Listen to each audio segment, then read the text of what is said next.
बाबा विदेशबाट आइसकेपछि म बाबासँग त्यो पारी डाँडामा घुम्न जाने हो। मामु मामु मेरो बाबा कस्तो हुनुहुन्थ्यो?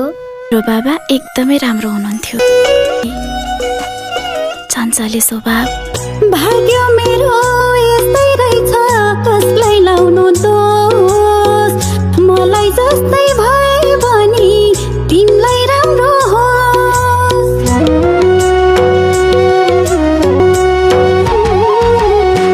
भाग्य मेरो यस्तै रहेछ, कसलाई लाउनु दोष? मलाई जस्तै भए पनि तिमीलाई राम्रो होस्। अन्तै माया लाए पनि तिमीले बिर्सी गए पनि कहिले भुल्न सक्दिन म तिमी टाढा भए पनि। दुख्यो दिलको घाउ कहाँ होला बिसाउने मन दुखेको ठाउँ? कहाँ होला बिसाउने मन दुखेको ठाउँ? कहाँ होला बिसाउने मन दुखेको ठाउँ? केटो विदेशमा छ भन्दै सारा गाउँले झुकेर त यहाँ अर्काको पेट बोकेर बस्ने?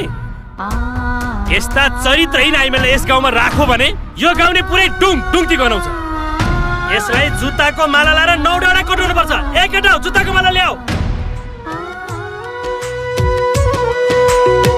दुखिसके आँखा पनि तिमीलाई सम्झिरोई।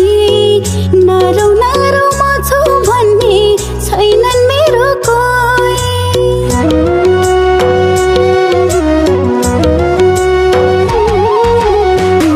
कहाँ होला बिसाउने मन दुखेको ठाउँ?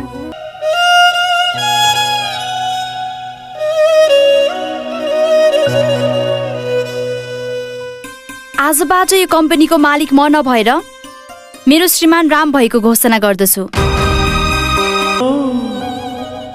दिल को घाव